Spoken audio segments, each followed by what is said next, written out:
Buletin Didik 6 November bersama saya Fazilah Harun. Assalamualaikum dan salam sejahtera. Menteri Kesihatan Khairy Jamaluddin yakin Malaysia mampu menangani penularan COVID-19 jika rakyat terus mematuhi segala prosedur operasi standard SOP yang ditetapkan. Rakyat katanya perlu mengambil contoh situasi di negara Eropah yang kembali berdepan ancaman penularan COVID-19 yang tinggi susulan kelonggaran peraturannya. Semalam, Pertubuhan Kesihatan Sedunia WHO mengisytiharkan Eropah sebagai pusat epicenter kepada gelombang yang terbaru untuk COVID-19. Sebab apa? Sebab mereka terlalu leka. Mereka rasa selepas vaksin tak apalah, kita buang saja pelitup muka. Selepas vaksin kita tak melaksanakan lagi penjarakan fizikal. Dan mereka kembali kepada norma yang lama.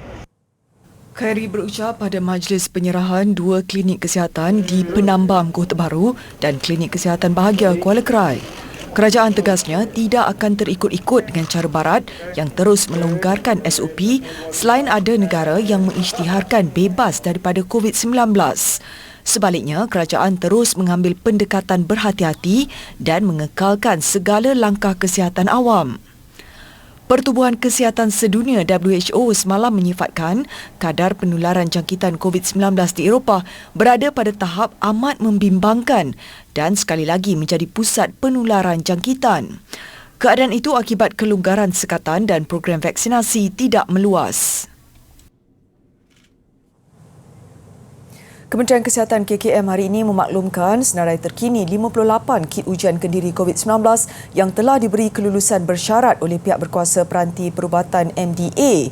Ketua Pengarah Kesihatan Tan Sri Dr. Nur Hisham Abdullah berkata, kit ujian itu boleh didapati di farmasi komuniti dan fasiliti kesihatan serta premis yang berdaftar dengan Kementerian Perdagangan Dalam Negeri dan hal ehwal pengguna sahaja. Menerusi hantaran di Facebook rasminya, beliau menasihatkan orang awam untuk membeli kit ujian terbabit di fasiliti berkenaan.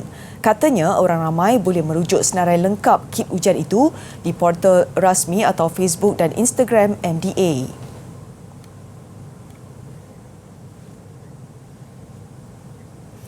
Dalam pada itu, populasi penduduk lengkap mendapatkan vaksinasi terus meningkat di negara ini iaitu mencecah 75.4% atau 24,625,458 orang. Menurut data KKM, populasi dewasa lengkap divaksin pula adalah 95.8% atau 22.4 juta. Menerusi laman COVID Now, KKM memaklumkan kanak-kanak dan remaja berusia 12 hingga 17 tahun yang lengkap divaksin pula mencecah 70.2% atau 2.2 juta orang, manakala 83.4% telah mendapat 1 dos. Sejumlah 41,391 dos harian diberikan semalam, merangkumi dos penggalak sebanyak 20,365, 1 dos 2,864 dan dos pelengkap sebanyak 18,162. Di Amerika Syarikat, kanak-kanak berusia 5 hingga 11 tahun di Los Angeles mula menerima dos pertama vaksin COVID-19 Pfizer-BioNTech. Ia diberikan beberapa hari selepas penggunaannya mendapat kelulusan pentadbiran makanan dan ubat-ubatan FDA. Count to 3 and then be ready. Remember how easy? 10 seconds. Can I clean your beep? Beep. Rata-rata kanak-kanak yang diberikan suntikan rindu untuk melakukan aktiviti bersama rakan-rakan mereka. Namun ada juga yang takut dan perlu ditenangkan oleh ibu bapa dan petugas.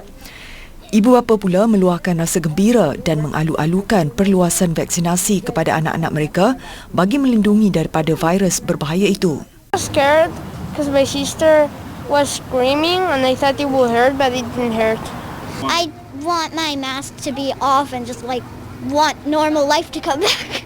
I'm so happy that they finally approved the vaccine for her age group. She's the last one in our family to get it. So, like she said, it'll be nice to get back to, more normal life. And we have plans already to go to Disneyland, to go see Hamilton.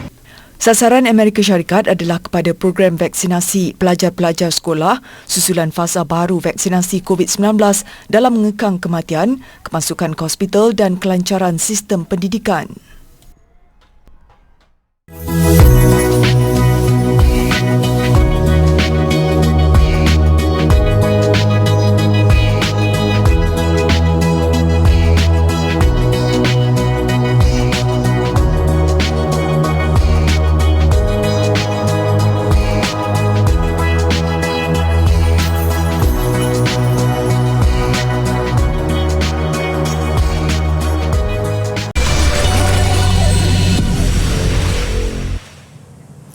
Perjawatan baru bagi pendidik tabika Jabatan Kemajuan Masyarakat Kemas pada masa depan perlu memiliki ijazah sarjana muda pendidikan awal kanak-kanak.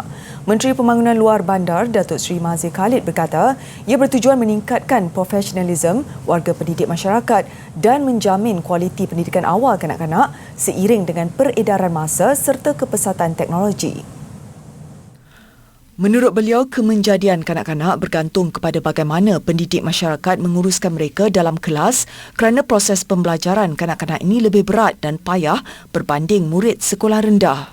Ketika ini, perjawatan baru bagi profesion itu memerlukan diploma pendidikan awal kanak-kanak sebelum diwajibkan mengikuti kursus pendidikan awal kanak-kanak selama 3 bulan bagi membolehkan mereka mendapat sijil sebagai pendidik masyarakat.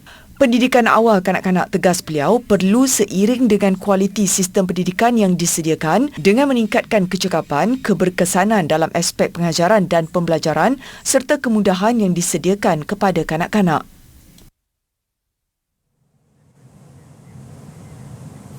Baik, ini sesuatu yang menarik untuk dikongsi. Kekurangan diri bukan alasan untuk melakar nama dalam Malaysia Book of Records. Muhammad Syukur Syahuji, 29 tahun, orang kurang upaya OKU, berkayak dari Tasik Banding Gerik ke Bagan Datuk. Persiapan dilakukan Muhammad Syukur 4 bulan sebelum pemuda yang kudung kaki kanan itu berkayak sejauh 360 km menelusuri Sungai Perak. Dia dijadual melakukan survival kayak solo pengakap OKU selama 8 hari di 7 perhentian. Pemuda ini kehilangan kaki selepas terlibat kemalangan pada 2017 di Tambun. Diaju mengenai kebimbangan utama, katanya faktor cuaca yang tidak menentu dan keadaan sungai menjadi cabaran. Namun itu bukan penghalang untuknya yang memang meminati sukan air untuk terus berkayak. Dia banyak perkara, satu lagi jalan ujian keluarga dan sebagainya. Faktor itu yang menyebabkan saya kuat lagi lah untuk meneruskan hidup. Dan satu lagi kekurangan ni pun saya tengok banyak orang yang kekurangan ni dah sampai kejayaan ikut bidang masing-masing, ikut minat diorang masing-masing. So saya pun tak ada alasan untuk saya nak cuba juga apa yang saya minat sekarang ni untuk melakukan sesuatu yang baru. Sementara itu, Ketua Pesuruhjaya Pengakap Perak Ahmad Azam Abdul Majid berkata bagi menjamin keselamatan, pihaknya bekerjasama dengan beberapa agensi kerajaan bagi memantau pergerakan Syukur. Ini termasuk ancaman haiwan liar dan air pasang besar. Bagaimanapun, sepanjang perjalanan, dia akan berkayak secara bersendirian dan bermalam di kemah.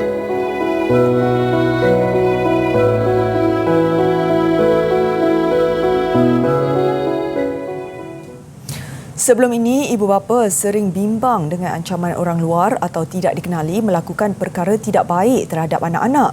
Namun, pada masa kini, ancaman bukan lagi dari orang yang tidak dikenali, tetapi dalam kalangan ahli keluarga sendiri. Pakar Sekretari Kanak-kanak Dr. Anita Kobati berkata, dalam kebanyakan kes yang dilaporkan, mangsa dan pemangsa mempunyai pertalian keluarga. Jelas Dr. Anita, perkara itu sering berlaku berikutan pemangsa sering mencari mangsa yang mudah dipengaruhi. Hasil beberapa kajian yang telah dijalankan, 1 daripada 10 kanak-kanak menjadi mangsa penderaan seksual ahli keluarga mereka sendiri. Difficult part yang susah sekarang ni ialah pemangsa yang cari mangsa-mangsa ni look for things that they can actually get into the child or the family. Okay. So kita panggil vulnerability factors. Okay. Beliau berkata demikian menerusi rancangan Membina Juara yang disiarkan di Didik TV KPM. Selain itu, kesibukan ibu bapa atau kurang peka terhadap aktiviti anak-anak memudahkan lagi pemangsa mendekati mangsanya. Kita kena faham yang bahawa pemangsa ni sedang cari mangsa yang senang, yang kurang akan nampak atau tidak dapat ada detection. Okay. So kalau dalam keluarga sendiri, likeliness budak itu nak mengadu dengan orang lain. Contohnya lah kalau orang tu let's say an uncle atau a datuk. So kalau orang lain dalam keluarga akan kata kamu ni merepek lah, mereka takkan buat macam tu lah. Penjenayah seksual juga akan mengambil kesempatan terhadap kanak-kanak yang mempunyai masalah keluarga. Susulan itu, ibu bapa perlulah mengambil perhatian terhadap sebarang perubahan yang berlaku kepada anak mereka. Sekiranya menyedari kejadian tidak diingini berlaku, amat penting mangsa dibawa ke hospital untuk mendapatkan penilaian dan bantuan oleh pakar psikiatri atau psikologi. ia amat penting untuk membantu psikologi kanak-kanak yang telah menjadi mangsa. So di sana kita ada pakar psikiatri, pakar psikologi yang akan membantu budak ini. Sebab budak yang sudah melalui grooming yang sekian lama, kita ada identification with the aggressor. Satu kompleks iaitu mereka macam Lia kata tadi sudah sangat sebati dengan apa yang disebut-sebutkan oleh pemangsa. Dr. Anita juga menasihati ibu bapa untuk terus segera mengambil tindakan sekiranya anak mereka mengadu diserang secara seksual.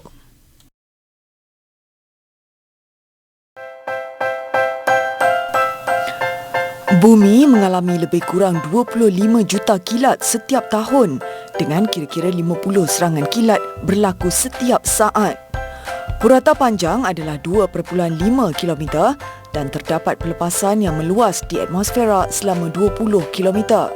Kilat mempunyai 5 kali suhu permukaan matahari mencapai hampir 30,000 darjah Celsius. Kepantasan kilat mencapai 56,000 km sesaat. Terdapat kepercayaan bahawa kilat tidak dapat menyerang 2 kali di satu tempat, namun hasil analisis mendapati lokasi serangan kilat sepanjang beberapa tahun terdahulu menunjukkan ia dapat menyerang tempat yang sama beberapa kali.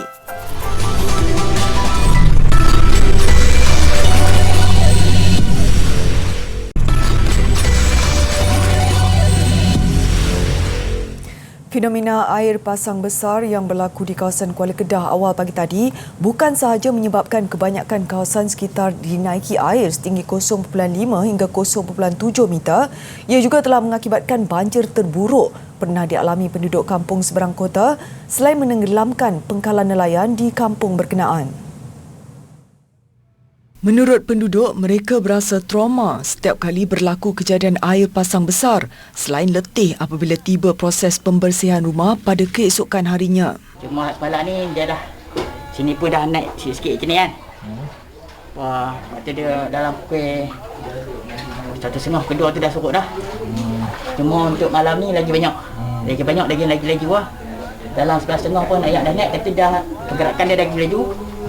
Lepas tu dia pun sampai dalam. Dia aku sini lagi banyak lah. Lagi banyak semalam. Atas pun penuh kan. Itulah. Bagi habis baru cuci. Dia tak cuci. Tadi kalau cuci pun dia naik lagi. Habis-habis yang esok cuci lah. Tu pun banyak malam ni kain-kain tu nak kena basuh. Kalau tak ada mesin lah lagi teruk. Sementara itu, di Kampung Sungai Dua, seorang penternak kambing terpaksa berjaga malam bagi memantau keadaan kandang kambingnya susulan laporan mengenai kejadian air pasang besar yang dijangka berlaku setinggi 3.1 meter. Mula air tak berapa tinggi macam dengan hari ni lah. Hari ni lagi tinggi lah. Fenomena ni tak pernah berlaku lagi lah. Selalu berlaku fenomena macam ni musim ke-7 lah. Kalau musim timur memang tak pernah berlaku. Pegawai Bahagian Operasi dan Bencana Angkatan Pertahanan Awam APM Daerah Kota Star, Lieutenant Muhammad Hilmi Yaakob menyatakan, berdasarkan pemantauan yang dilaksanakan pihaknya, lebih 20 buah rumah dinaiki air. Susulan itu, pihaknya sentiasa bersedia bagi operasi memindahkan mangsa ke beberapa pusat pemindahan sementara PPS terdekat sekiranya keadaan bertambah teruk. Dalam pada itu, fenomena yang sama turut menyebabkan 70 penduduk kampung PPRT Pancur di Pantai Remis, Manjung Perak terpaksa dipindahkan. Mangsa daripada 21 keluarga itu ditempatkan di PPS Sekolah Kebangsaan Pancur. Tinjauan awal pagi tadi mendapati air Sungai Pancur melimpah memasuki kawasan kampung berkenaan bermula kira-kira jam 5 pagi. Ada kediaman penduduk yang dinaiki air setinggi 0.7 meter. Situasi itu mendorong 70 penduduk terjejas dipindahkan ke PPS SK Pancur yang dibuka jam 10 malam semalam. Mangsa yang dipindahkan termasuklah 14 warga emas dan 19 kanak-kanak. Angkatan Pertahanan Awam, Jabatan Bomba dan Penyelamat antara agensi yang terlibat membantu memindahkan mangsa terjejas. Jabatan Pengairan dan Saliran JPS sebelum ini memaklumkan air pasang besar dijangka melanda 4 buah negeri iaitu Kedah, Perak, Selangor dan Johor mulai 4 November selama 4 hari. Jabatan itu turut memberi amaran keadaan boleh menjadi lebih buruk jika disertai angin kencang, ombak besar dan hujan lebat secara serentak.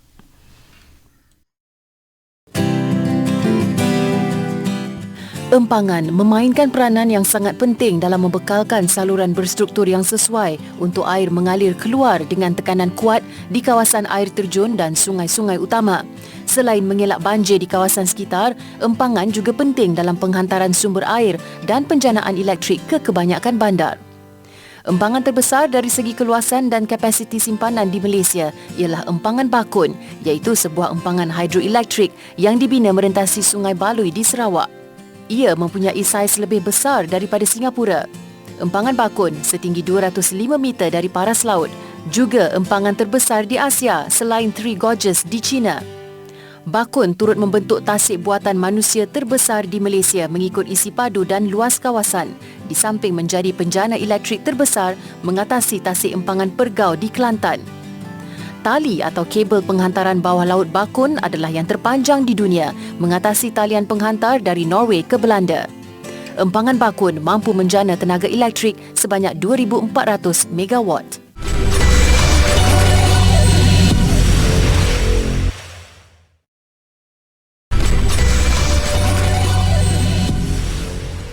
Sukan harapan untuk melihat dua wakil negara beraksi di separuh akhir badminton terbuka Hilo tidak kesampaian. Ia selepas perjuangan wakil tunggal dalam kem beregu campuran, Cheng Tan-ji dan Pek Yen-wei berakhir selepas tewas di suku akhir lewat malam semalam.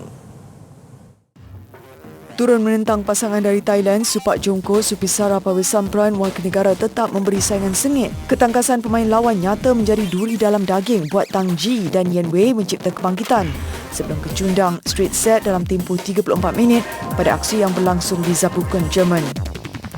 Ia sekaligus menyaksikan sandaran tunggal negara bakal terarah kepada jago perseorangan lelaki Lee Zijia.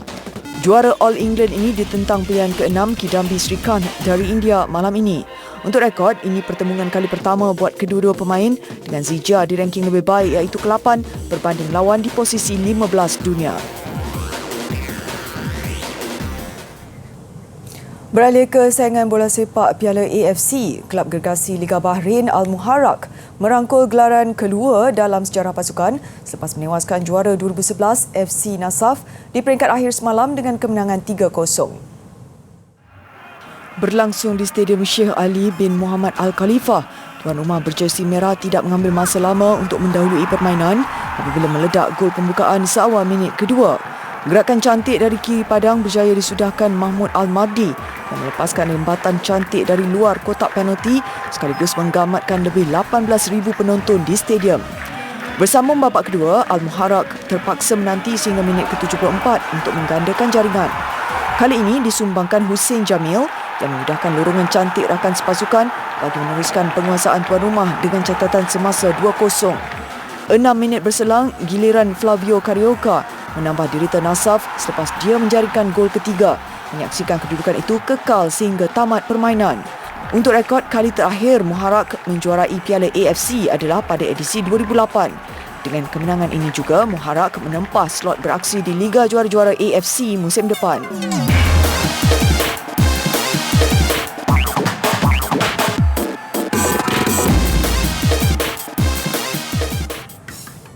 Legenda Barcelona Xavi Hernandez sah kembali ke Camp Nou sebagai jurulatih kelab gergasi Sepanyol itu. Barcelona memaklumkan Xavi bakal memulakan tugasnya seawal hujung minggu ini. Dalam satu kenyataan, Barca memaklumkan sudah mencapai persetujuan dengan Xavi untuk musim ini serta 2 musim akan datang. Beliau akan diperkenalkan secara rasmi dalam sidang media pada Isnin nanti. Xavi meninggalkan Nou Camp untuk bermain di kelab Qatar Al Sadd pada 2015 selepas membuat 767 penampilan bersama Barca. Ini termasuk menjuarai 8 kejohanan La Liga dan 4 juara Liga Eropah. Terdahulu urusan mendapatkan Xavi sebagai jurulatih Barcelona tertangguh berikutan isu kontrak dengan Al Sadd. Difahamkan Barca bersetuju membayar klausa kontrak Xavi berjumlah kira-kira 5 juta euro, namun tiada pengesahan dibuat setakat ini. Mengakhiri buletin didik malam ini, pawagam pandu masuk pertama yang terletak di atas bumbung sebuah pusat membeli belah di Mumbai, India, mula dibuka kepada orang awam. Ia dimiliki oleh Mukesh Ambani, individu paling kaya di Asia dan boleh memuatkan 290 buah kenderaan. Saya Fazilah Niara, salam hormat dan Assalamualaikum.